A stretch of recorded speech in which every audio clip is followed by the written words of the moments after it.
So in the last lecture, we formulated the bisection method, the first bracketing method. We learned the bisection method, and we learned the procedure and the method and steps to follow for the bracketing method, especially the bisection method to work.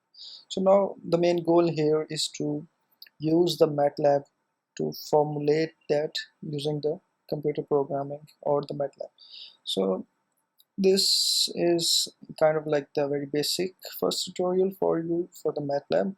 So I kind of hoping that you will install the MATLAB or maybe familiar with it. So you can install the MATLAB based on your own any version, based on what you find and what you get. So I will do some basic, you can say, I will run some basic programs for you, so that you will be able to run it or use the MATLAB from the very basic level. So the first thing we need to know here is that this is the editor where my cursor is. So you can always move towards the new files. Alright. So let me, and this is the command window. Alright. So this command window is, you can say, you can compute directly the values here. So let's say like I set a is equal to 2 and put enter, it will be directly executed, and this is the workspace. Alright, so it will show all the values stored in your, you can say, the MATLAB memory here. Alright, so we can define any value for the constant. So let's say the a is constant, the capital A is also a constant. You can define it to be 3. Now we can go 1, 2, 3, 4, 5. So just put enter, and you will see that a value is assigned as 3, 4, 5. So this is the editor window. Right? So first thing you need to do is like create a new editor and go to the save option and save it to some folder. Alright, so let me save it to some, you must have the same directory. Right? So you make a same directory or a specific directory for your course. So let's just say practice.m. So MATLAB file will be already in the .m format. Alright, so don't change this. Just change the name of the file. .m. Alright. So now what happens is if I write a is equal to 2 here, alright, and a is equal to 3, 4, 5, or let's change the value. A is equal to 3 and capital A is equal to 39. So now I have to, it will not be executed directly. Alright, so I have to go to this run button to run these commands. Alright, so it will start from the first line. These are the line numbers. It will start from the first line and move downwards and follow the pattern, the sequence of the commands you have given. Alright, so let's just say run. So now it has implemented a is equal to 3 and capital A is certain. So it has replaced the previous values. Alright, so let me show you one more thing, that if you put semicolons at the end of these expressions, these values will not show when we run the command. So now we run the command. So it is just saying that the practice has been run. Alright, so to make things more clear, so you just add more 2 commands. Alright, so these 2 commands, clearall and CLC, will clear your command window, and this one also. So let me just put the percentage sign here. So any line you have written and you put the percentage sign before it will turn it into a comment. Alright, so I can just put the comment and write like anything like Usman. So this doesn't mean the comment section will be omitted when the code will be run. Alright, so anything you don't need to run will be clear. So if I put the clear all and CLC command here and run, it will clear everything in the workspace and in the command window also. Alright, so now if I just run now, you can see that command window doesn't show any executed commands because I have put the semicolon. But the workspace have notified based on the code we have written here that small a is equal to 3 and capital A is 2. Right? So this also makes clear that MATLAB is, you can say, case sensitive. So it's the difference between small a and capital A. All right, so it will not treat it as both are a's. The small a is a different value and capital A is a different value. So one major thing you need to know about MATLAB is that you can always type help space anything, like you don't know clear all or CLC, like help CLC, and you will just press enter and it will show you what the command is. CLC means clear command window. So this is a command window. Alright, so anything that has been executed before will be cleared. Alright, you can write help clear.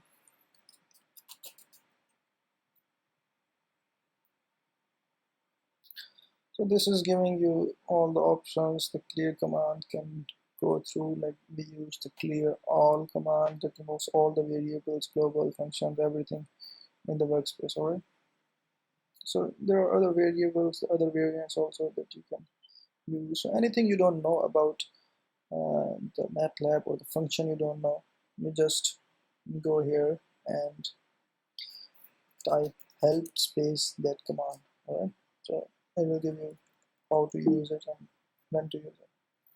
For example, I had to find the square root. We use sqrt, and then the two brackets and then the value inside it. So let me put it here. The square root of 4 is 2. So you don't know how to use sqrt, square root command here. So you just go here and type help sqrt, press enter. So this will give you the result. The sqrt is the square root. Sqrt of x, any value, is the square root of that element of x. Complex results are produced if x is not positive. Alright, so you can also use one other function called doc. Sqrt. So it will open the MATLAB documentation. Alright, so you know that this is a function sqrt, square root. So b is equal to sqrt. So b, it will assign the value of the sqrt to b. Alright, so let's say, so this are some examples and everything you need to go through if you want to. Let me just put it back. So we can also assign, so we can also use this editor. So let me just say that, let's say, let me say burger is equal to sqrt of some value. That's it, 3, 4, 5, 6, 7. Alright, so I put the semicolon. Let's just not put semicolon and just run it. So the burger value, you can see the burger value is this. So we can assign. So equal is used to assign a value for any thing. Alright. So we can write the vectors. Let's say we have a vector v is equal to, we'll use these big brackets, big square brackets, and write all the entries with a space. Let's say 3, 6, 9. Alright. So let me just copy it and run it separately. So you can see that our v function, v value here is 1, 3, 6, and 9. Alright, so if I open this one, so it is showing me that it has 1 row and 4 columns, and these are the values here. Alright. Similarly, we can use, this one was the like row vector. We can also use the column vectors also. So to define a next column, I will use the same command here. I'll just copy it and let's paste it here. And we have to use the semicolon for every entry. Alright, so not no spaces, maybe use all the semicolons. Let's see. Alright, so you can see that now our v value has been changed.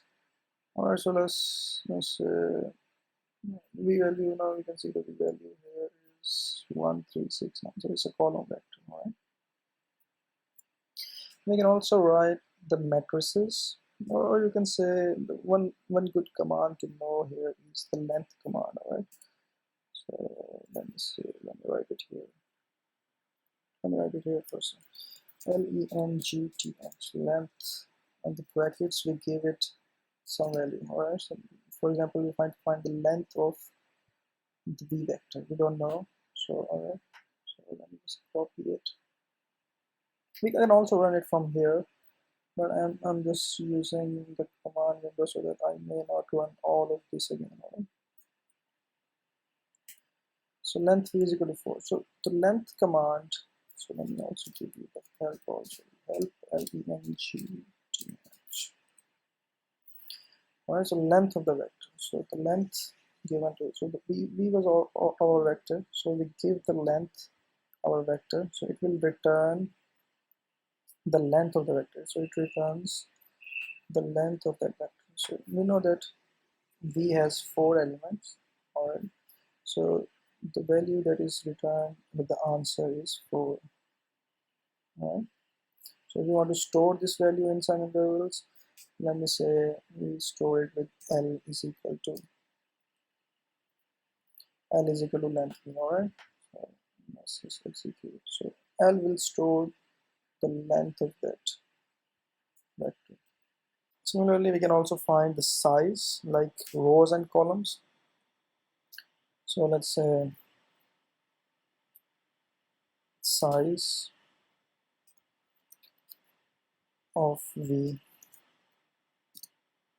Alright, so let's just execute this one.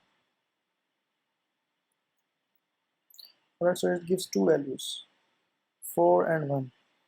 So this is basically m cross n, so rows and column. So we know that our v vector is a column vector with 4 rows and 1 column. Right, so we can use also the size command to store this information. How we can do that is, as it is giving the 2 values in return, so we have to give it the 2 parameters. So let me say m and n, as you can see. So this command will give m the number of rows and store n into the number of columns. So m is equal to 4 and n is equal to 1. So in this way, we can get the number of rows and number of columns and just store it in some values. Alright, so we can also store it in whatever we want. Alright, so we can also store it in, let's say, rows and columns. Alright, so you can see that our rows is 4 and columns is 4. So the name doesn't matter. Alright, so it could be a single you can say alphabet or the words or whatever you want. One other way to use or you can say define a vector is, let's say this, we define a vector b is equal to 2 column 3 column 17.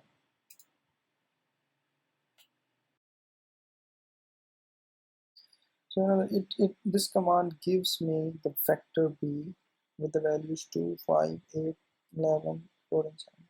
So what this means is we give it in this notation, which means that start with this parameter and go with end with this parameter with the increment of this. Alright, so let me say this, we want to modify b to, like, we want b with between 1 or let's say 0 and 100, and every value should have the difference of 5. Alright, so this will be the command that will give us that result. You can just, instead of typing it to 100, you can just use this command to define it. So you can see that b value is columns 0, 5, 10, 200. Right? So this is the one way to do it. One other way to do it is like there is a command called linspace. It is used to create you can say the equal values. All right, so let's say this, we want to create equal values between 0 and 100. So we use 0 and 100, and let's say we want to use how many, let's say 20 values we want between 0 and 100 that are equally spaced. All right, so this command will execute this one. So let me just put, all right, so you can see like 0, 5.2, 10.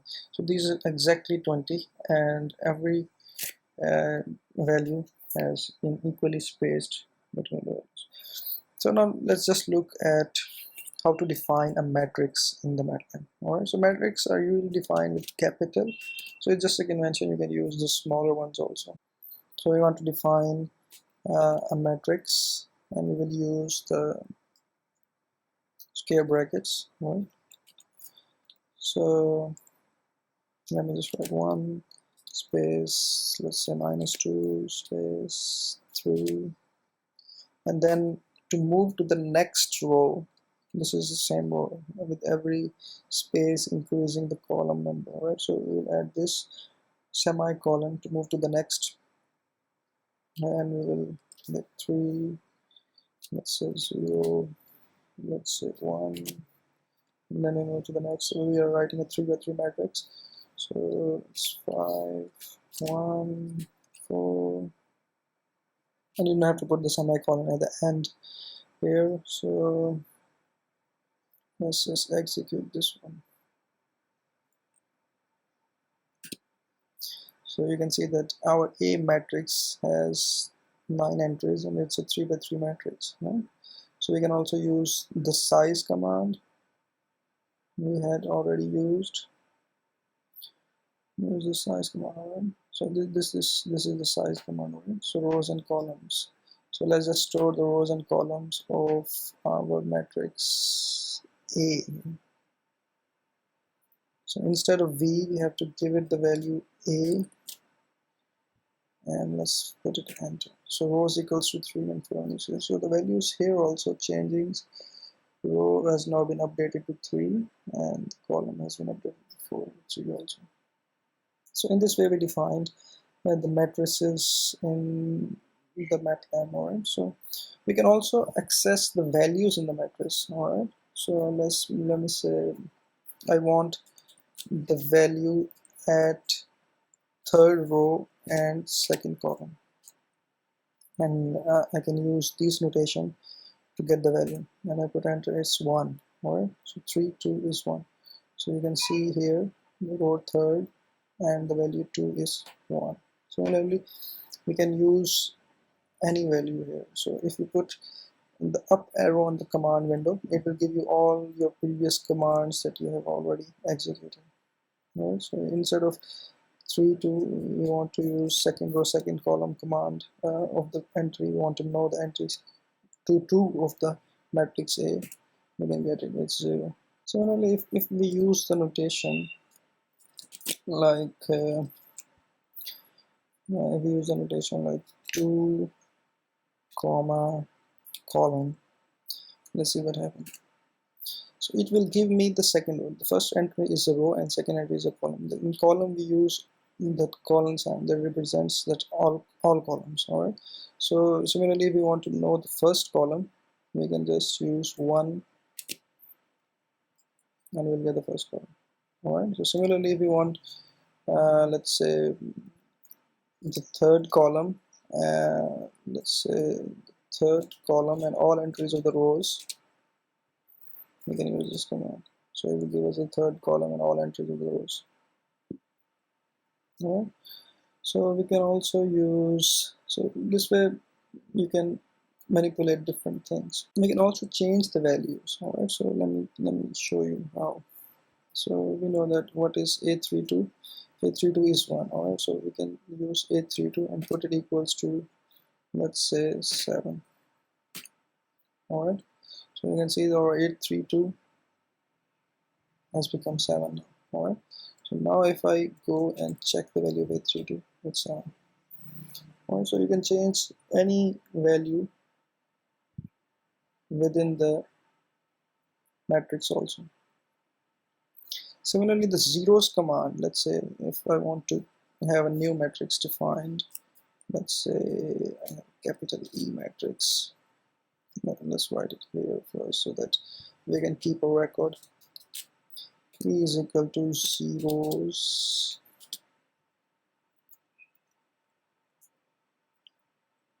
and for the zeros command we also have to give the rows and columns. Alright, so like if we want the zeros matrix for the E, like say 3 by 3 matrix, so we'll give 3 by 3 and let's just execute this command and see what.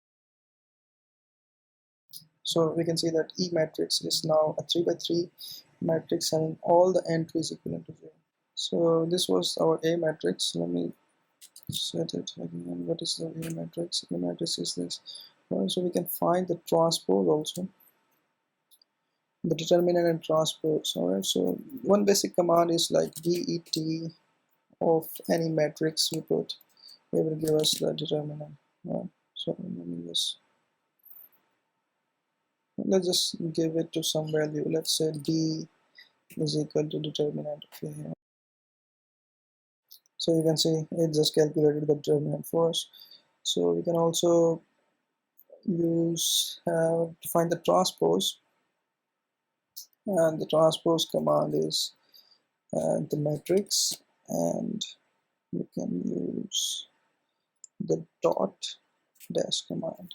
Right, so let's just store, let's transpose equals to A dash 1. Right, so we will have now the transpose will be the transpose matrix.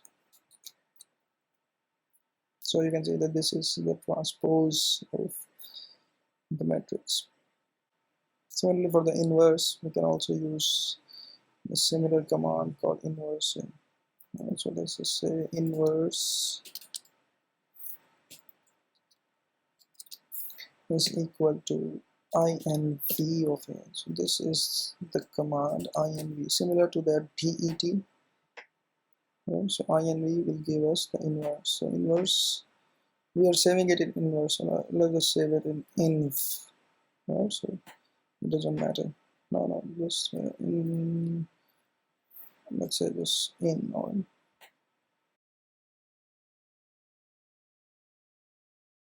So this matrix is the inverse of the matrix. So there is also one common or one basic operator also that we will require in formulating our further things. That is, let's say we have a B matrix that is equal to a vector that is 2, 8, and let's say -3. Alright, so we want to calculate x is equal to inv of A static of B. Alright, so let's make A. So this is our value of A, and let's make B. Alright, and we want to calculate x, that is inverse of A. Sorry, inverse of A static B. So these are the values. Right? So let's see what happens when I give it the command x equals to a backslash p.